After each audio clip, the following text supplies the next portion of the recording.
মৰমৰ ছাত্ৰ ছাত্ৰীসকল, আশা কৰোঁ তোমালোক আটাই ভালে আছা। আমাৰ দেশত যি কৰোণা মহামাৰী ভয়াৱহ ৰূপ অৱলম্বন কৰিছে, তাৰ বাবে তোমালোকে চৰকাৰে যি নীতি নিয়মসমূহ বান্ধি দিছে সেইবোৰ অৱলম্বন কৰিবা। লগতে হাত ধুই ভালকৈ পৰিষ্কাৰ হৈ থাকিবা। আহা এতিয়া আমি আমাৰ গণিতৰ পাঠত থকা 6 নম্বৰ হৰণ অংক কৰাৰ কিছু চেষ্টা কৰোঁ। আমি এই পাঠটোৰ পৰা হৰণ অংক কেনেকৈ কৰিব পাৰি আৰু কি কি নিয়মৰ সহায়ত হৰণ অংক কৰিব পাৰি সেয়া শিকিম। শিকি লওঁ। হৰণ অংক কৰাৰ কাৰণে আমি প্ৰথমতে এটা খেল খেলি লওঁ। ইয়াতে মই এটা হৰণ অংক লিখিছোঁ 18 হৰণ 6, অৰ্থাৎ আমি 18ক 6এৰে হৰণ কৰিম। তাৰ কাৰণে চোৱা, প্ৰথমতে আমি ভাবি লওঁ 18টা বস্তু আছে, অৰ্থাৎ মই ইয়াতে 18টা টুকুৰা আছে। এই 18টা টুকুৰা আমি 6টাকে যদি ভগাওঁ কেইটাকে ভাগ পৰিব? প্ৰথমতে চোৱাচোন, 1 2 3 4 5 6। আমাৰ হাতত আৰু আছে 1 2 3 4 5 6, আৰু আছে 1 2 3 4 5 6। এতিয়া আমাৰ হাতত নাই। ইয়াতে যদি চাওঁ, আমাৰ প্ৰত্যেকটা ভাতত কিমানটাকে পৰিলে? 3টাকে পৰিছে। অৰ্থাৎ আমি যদি 18টা বস্তু 6টাকে ভগাবলৈ 6জনক ভগাব যাওঁ, তেতিয়াহ'লে 3টাকে ভাগত পৰিব। অৰ্থাৎ 18ক 6এৰে হৰণ কৰিলে আমি পাম 3। এতিয়া এই টুকুৰাকেইটা আমাৰ মিলি গ'ল বাবেহে। যদি আমি এনেকুৱা এটা অংক পাব পাৰোঁ যে টুকুৰাকেইটা যদি আমাৰ মিলি নাযায়, অৰ্থাৎ আমাৰ হাতত ৰৈ যায়, চাওঁ আহাচোন। এতিয়া মই লৈছোঁ 6ক 4এৰে হৰণ কৰিম। তাৰ কাৰণে মই 6টা টুকুৰা লৈ লৈছোঁ। এই 6টা টুকুৰা, এই 6টা টুকুৰাক যদি আমি 4টাকে ভগাবলৈ যাওঁ, কেইজনে ভাগ পাব চাই লওঁ। 1 2 3 4 5 6। 4 হ'ল। এতিয়া মোৰ হাতত 2টা টুকুৰা ৰৈ গ'ল। অৰ্থাৎ এই ভাগটোত আমি কি গম পালোঁ? আমি 6টাক 4টাকে যদি ভগাবলৈ যাওঁ, ভাগ পাব 1কে ভাগ কৰিব, আৰু বাকী থাকি যাব মোৰ হাতত 2টা। এইটোৰ কাৰণে এতিয়া আমি ইয়াতে সৰু অংক হয় কাৰণে আমি এইবিলাক সোনকালে ওলাব পাৰিছোঁ। কিন্তু যেতিয়া আমাৰ হাতত বহুত, হয়তো শতক হওক, হাজাৰ হওক, তেনেকুৱা তাতকৈ আৰু বহুত ডাঙৰ ডাঙৰ অংকৰ সংখ্যা আহিব, তেতিয়া আমি এনেদৰে ভগাবলৈ গ'লে বহুত সময়ৰ দৰকাৰো হ'ব। তথাপিও সেয়েহে আমি আন উপায়েৰে হৰণ অংক কেনেদৰে কৰিব পাৰে, তাৰ বাবে আমি হৰণ অংকৰ বিষয়ে আৰু হৰণ অংকৰ ভাগ বিষয়ৰ বিষয়ে শিকি লওঁ। আহাচোন এতিয়া আমি হৰণ অংক কৰোঁ। মই কিছুমান আগতে পাতি লৈছোঁ, তথাপি তোমালোকক শিকাই বুজাই দিছোঁ। এইটো হৈছে হৰণৰ চিন। অৰ্থাৎ এতিয়া আমি যেতিয়া 18ক 4এৰে হৰণ কৰিম, তেতিয়া এনেকুৱাকৈ লিখা থাকে। এতিয়া যেতিয়া এইটো আমি পাতি পেলাই বহাবলৈ যাম, তেতিয়া আমি ভাজকৰ ঠাইত 4 লিখিম। অৰ্থাৎ যিটো সংখ্যাৰে আমি হৰণ কৰিম সেইটো হৈছে ভাজক, আৰু যাক হৰণ কৰিম সেইটো হৈছে ভাজ্য। অৰ্থাৎ 18 হৈছে ভাজ্য। আৰু যেতিয়া মই 18ক হৰণ কৰিছোঁ, যেতিয়া তোমালোকে চাবা যে হয় সংখ্যাটো 18 হ'ব লাগিব, 18লৈকে লাগিব, বা 18তকৈ সৰু সংখ্যা হ'ব লাগিব। তাত 18তকৈ ডাঙৰ হ'লে এইটো হৰণ কৰোঁতে অসুবিধা হ'ব। যিহেতু 4 4 গুণ 16 হয়, তেতিয়া মই 18ৰ পৰা 16 বিয়োগ কৰি 2 লিখিছোঁ। অৰ্থাৎ এই সংখ্যাত চাবলৈ গ'লে, যেতিয়া আমি যিটো সংখ্যাৰে আমি হৰণ কৰিছোঁ সেইটো হৈছে ভাজক, যাক হৰণ কৰিছোঁ সেইটো হৈছে ভাজ্য, যিটো হৰণ কৰি ফল পাইছোঁ সেইটো হৈছে ভাগফল, আৰু যিটো হৰণ কৰি যোৱাৰ পিছত ৰৈ গৈছে সেইটো হৈছে ভাগশেষ।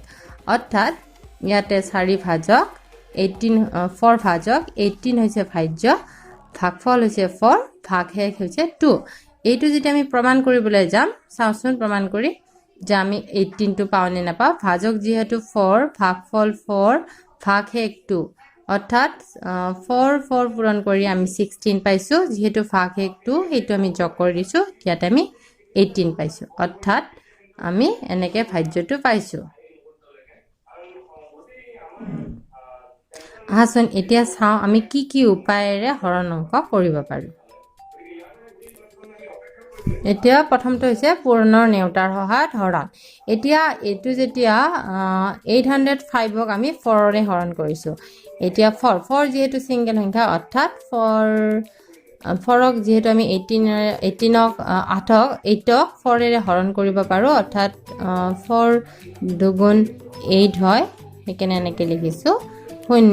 তাৰপিছত শূন্যটো যিহেতু দুটা সংখ্যাই মিলি গৈছে সেইকাৰণে শূন্যটো তলত নামি আহিব। এতিয়া 4ৰে যিটো সংখ্যা শূন্যৰে যিটো সংখ্যা পূৰণ কৰা হয় সেইটো শূন্য হয়, সেইবাবে আমি 0ক 4ৰে পূৰণ দিছোঁ, দিয়াতে 0 পাইছোঁ।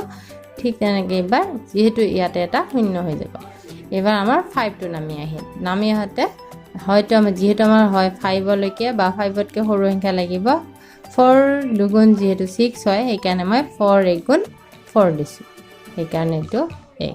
অৰ্থাৎ এইটো সংখ্যাৰ ভাগফল হ'ল 201 আৰু এই ভাগশেষ হ'ল 1। যিটো এতিয়া দুটা সংখ্যাৰ আছে, এতিয়া সেইকাৰণে আমি এতিয়া দুটা সংখ্যা কৰি চাওঁচোন। যিহেতু 15 538ক হৰণ কৰিব দিয়া হৈছে, প্ৰথমতে 3 হৰণ দিছোঁ, দিয়তে পালোঁ আমি 45। এতিয়া এইটোৰ পৰা বিয়োগ কৰিছোঁ, বিয়োগ কৰোঁতে আমি 8 পালোঁ। আকৌ এইবাৰ যিহেতু দুটা সংখ্যাৰ হৰণ সেইকাৰণে মই এইটো সংখ্যা নমাই আনিছোঁ। 8 যিহেতু আমাৰ 15তকৈ সৰুও হয়, তাৰপৰি এইটো সেইকাৰণে নমাই আনিছোঁ। এতিয়া আমাৰ হ'ল 5 দিয়াতে হ'ল 75, ভাগশেষ 13। এতিয়া ভাগফল পালোঁ 35, ভাগশেষ হ'ল 13। এতিয়া চাওঁ দ্বিতীয়টো হ'ল স্থানীয় মান অনুসাৰে ডাঙৰ সংখ্যা একোটাক ভাঙি হৰণ কৰা। এতিয়া যিহেতু 9450 আছে, এইটোক আমাক ভাগ কৰিব দিছে 25ৰে। এতিয়া আমি এই সংখ্যাটোক অৰ্থাৎ এই ডাঙৰ যিটো আমাৰ ভাজ্য আছিলে, এই ভাজ্যটোক আমি এনেকৈ স্থানীয় মান অনুসাৰে ভাঙি লৈছোঁ। এতিয়া প্ৰথমতে স্থানীয় মান অনুসাৰে থকা প্ৰথম আছিলে 9000, গতিকে এই 9000টো আমি 25ৰেদি হৰণ কৰি লৈছোঁ। তাৰপিছত 400ক আকৌ 400ক আমি এনেকৈ 25ৰেদি হৰণ কৰি লৈছোঁ। পিছত আছিলে 50, সেইকাৰণে আমি এইটোক হৰণ কৰি লৈছোঁ। এতিয়া এই তিনিটা সংখ্যাক হৰণ কৰাৰ পিছত আমি প্ৰত্যেকটোৰে সংখ্যাতে এটা এটা ভাগফল পাইছোঁ। আমি এই ভাগফলকেইটা যোগ কৰি দিছোঁ। প্ৰথমটো আছিল 360, তাৰপিছত 216, তাৰপিছত 2, তাৰপিছত এইটো হৈছে এই ভাগফলটোৱেই হৈছে 9450ক 25ৰেদি হৰণ কৰিলে পোৱা। যিহেতু প্ৰত্যেকটা সংখ্যাতে কোনো ভাগশেষ নাই, সেইবাবে আমি ইয়াতে ভাগশেষ ওলাবলগীয়া হোৱা নাই। এতিয়া যদি আমাৰ এই প্ৰত্যেকটা সংখ্যাতে ভাগশেষ থাকিলহেঁতেন তেতিয়াহ'লে আমি কেনেধৰণে কৰিলোহেঁতেন চাওঁ আহাচোন। এতিয়া আমি এনেকুৱা এটা সংখ্যা লৈছোঁ যাৰ ভাগশেষ ওলায়। এতিয়া এইটো সংখ্যা আমি প্ৰথমতে স্থানীয় মান অনুসাৰে ভাঙি লৈছোঁ, ভাজ্যটো লৈ পেলাই ভাজকেৰে হৰণ দিছোঁ। ইয়াতে প্ৰথমটোত ওলাল 4 ভাগশেষ। এই ভাগশেষটোক আমি দ্বিতীয় যিটো আমি স্থানীয় মান অনুসাৰে ভাঙাৰ পিছত যিটো আমাৰ ভাজ্য ওলাব, সেই ভাজ্যটোৰ লগত আমি আগৰ যিটো ভাগশেষ ৰৈ গৈছিলে সেইটো যোগ কৰি দিছোঁ। যোগ কৰি দিয়াৰ পিছত আকৌ আমি ভাজকেৰে হৰণ দিছোঁ। তাৰপিছত আকৌ ভাগশেষ এটা ওলাইছে। এই ভাগশেষটোক পুনৰ শেষত থকা আমাৰ ভাজ্যটোৰ লগত যোগ দিছোঁ, তাৰপিছত আকৌ হৰণ কৰিছোঁ ভাজকেৰে। এতিয়া আমি এই আকৌ আগৰ অংকটোৰ নিচিনাকৈ আমি ভাগফলবোৰ যোগ দি লৈছোঁ। তিনিটা সংখ্যাৰে থকা ভাগফলবোৰ আমি যোগ দি লৈছোঁ। এতিয়া এইটোৱেই হ'ল 134 হ'ল এই অংকটোৰ ভাগফল। আৰু আমাৰ যে তিনিটা অংকৰ আমি স্থানীয় মান ভাঙি লৈ শেষৰটোত যিটো আমাৰ ভাগশেষ ওলাইছিলে সেইটো হৈ যাব গোটেই অংকটোৰ ভাগশেষ। এতিয়া চাওঁ আমি চুটি নিয়মৰে হৰণ কৰা। এতিয়া চুটি নিয়মৰ হৰণ কৰোঁতে যিহেতু আমাৰ 98 আছে, 4ৰে আমি হৰণ কৰিছোঁ, তেতিয়াহ'লে 4 দুগুণ 8 হয়, অৰ্থাৎ এটা আমাৰ 1 ৰৈ যাব। অৰ্থাৎ আমি 1টো ইয়াতে এনেকৈ ধৰি ল'লোঁ, অৰ্থাৎ এই সংখ্যাটো হৈ গ'ল 18। এতিয়া আমাৰ যিহেতু 4ৰ লগত কোনো এটা সংখ্যা পূৰণ কৰিলে 18 নহয়, কিন্তু 4ৰ লগত 4 পূৰণ কৰিলে 18তকৈ সৰু অৰ্থাৎ 16 পাওঁ, সেইকাৰণে আমি 4 লিখিলোঁ, অৰ্থাৎ 24। এতিয়া এটা সংখ্যা আমাৰ যেতিয়া 18ৰ পৰা 16 বিয়োগ কৰিলে আমাৰ 2 ৰৈ যাব। অৰ্থাৎ এই সংখ্যাটোৰ আমি ভাগফল পালো 24 আৰু ভাগশেষ হৈ গ'ল 2 ঠিক তেনেদৰে আমি যদি দুটা সংখ্যাৰ চাবলৈ যাওঁ অৰ্থাৎ 16 আৰু 4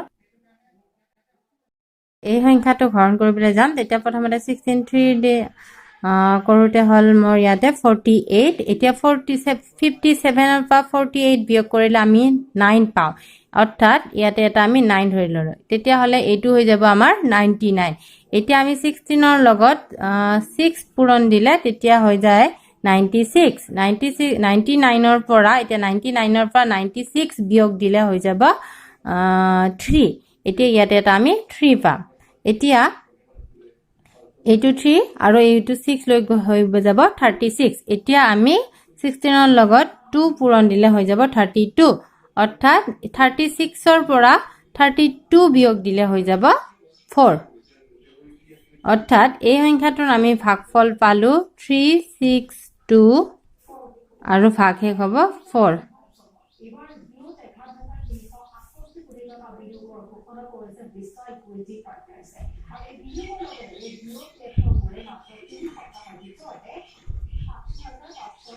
চোৱাচোন কেইটামান মনত ৰাখিবলগীয়া কথা যেতিয়া আমি এই সংখ্যাটোক 10 ৰে হৰণ কৰিছো তেতিয়া আমি চোৱাচোন প্ৰথমতে 3 দি হৰণ কৰিছো 30 হল তাৰপিছত 19 ক আমি 1 দি হৰণ কৰি 10 হল বিয়োগ কৰি 9 পালো লাষ্টত গৈ পেলাই 4 পালো অৰ্থাৎ এইটোত আমি ওইটাটো সংখ্যাটা এবাৰ চাই লোৱাচোন পিছত আমি 100 দি হৰণ কৰিছো দুটা পাইছো 1000 হৰণ কৰোতে আমি তিনিটা পালো প্ৰথম অংকটোত আমি 10 ৰে হৰণ কৰোতে আমি এককৰ ঘৰৰ অংকটো আৰু ভাগশেষ হিচাপে এককৰ ঘৰৰ অংকটো আমি ভাগশেষ হিচাপে পাইছো দ্বিতীয় অংকটোত আমি যেতিয়া 100 ৰে হৰণ কৰিছো তেতিয়া আমি একক আৰু দশকৰ স্থানৰ অংকটোত আমি ভাগশেষ হিচাপে পাইছো আকৌ যেতিয়া আমি 1000 ৰে হৰণ দিছো তেতিয়া আমি একক দশক শতক এই তিনিটা আমি ভাগশেষ হিচাপে পাইছো তেতিয়া হলে এইটোৰ পৰা আমি এইখিনি বুজি পাওঁ যেতিয়া আমি এনেকুৱা শূন্য থকা অংকৰে আমি ভাজকটো যেতিয়া এনেকুৱা শূন্য থকা অংকৰে আমি হৰণ কৰো তেতিয়া হলে যেতিয়া শূন্য থাকে সেইটো আমাৰ লাষ্টত যদি ইয়াতে যেহেতু এটা শূন্য আছে আমাৰ লাষ্টত থকা এটা শূন্যটো আহি পেলাই আমাৰ ইয়াতে ভাগশেষ হৈ গৈছে দুটা শূন্য থাকাতে তেতিয়া আমাৰ একক দশক আহি গৈছে তিনিটা শূন্য থাকাতে একক দশক শতক আহি গৈছে এতিয়া এনেকুৱা ধৰণৰ অংক কিছুমান আমি চাই পেলাইও কৰিব পাৰিম কিমান উজু হয়নে আমি বাৰে বাৰে এনেকে পূৰণ কৰি থাকাতকে সিধা অংকটো দেখিলো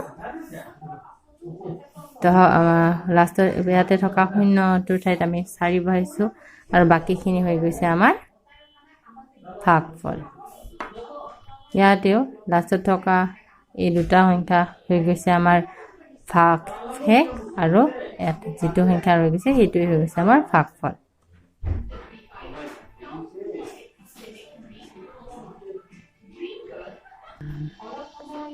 এতিয়া চোৱাচোন এই সংখ্যাটো যেতিয়া আমি ভাগফল এইটো যেতিয়া আমি হৰণ কৰিম তেতিয়া ইয়াতে ভাগফল আমি সিধাই লিখি দিলে হ'ব 5 আৰু যেহেতু 1 2 3 তিনিটা শূন্য আছে গতিকে এই তিনিটা হ'ব 0 0 2 এই তিনিটা হ'ব আমাৰ ভাগশেষ চোৱাচোন কিমান উজু উপায়েৰে আমি কৰিব পাৰো এতিয়া যদি আমি চাওঁ ধৰি লোৱা এইটো 21 ইয়াক যেহেতু আমাৰ 10 দি যদি হৰণ কৰিব দিয়া হয় তেতিয়া হলে আমি ইয়াৰে ভাগফল যেটো এইটো সংখ্যা আমি হৰণ কৰিব দিয়া হল তেতিয়া হলে ইয়াৰে আমি ভাগশেষ হ'ব যেহেতু ইয়াতে এটা শূন্য আছে গতিকে আমি লাষ্টৰ শেষৰ অংকটো লিখিছো 1 আৰু 1 আৰু যেহেতু ইয়াতে আমাৰ বাকি আছে ইয়াতে হ'ব ভাগফল 2 আমি হৰণ নকৰাকে অংকটো কিমান সহজ উপায়েৰে কৰিব পাৰো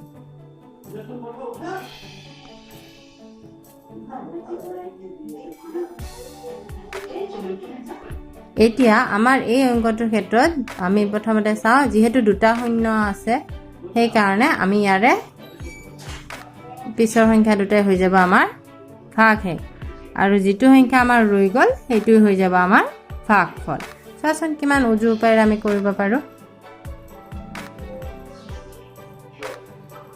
অৰ্থাৎ আমাৰ এনেধৰণে যেতিয়া ভাজকটোত আমাৰ শূন্য থাকে তেতিয়া আমি এই শূন্য থকা অংক অৰ্থাৎ এনেকুৱা 10, 100, 1000 এনেকুৱা অংকবোৰৰ ক্ষেত্ৰত কিমান ইজি হয় আমি পটককৈ চাই পেলাই কৰিব পাৰিম।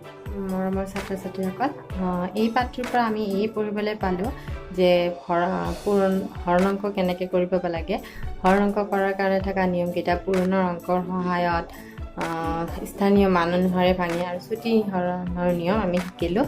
লগতে আমি হৰণত থকা অংশবোৰ ভাজ্য, ভাজক, ভাগফল আৰু ভাগশেষৰ বিষয়ে শিকিলোঁ।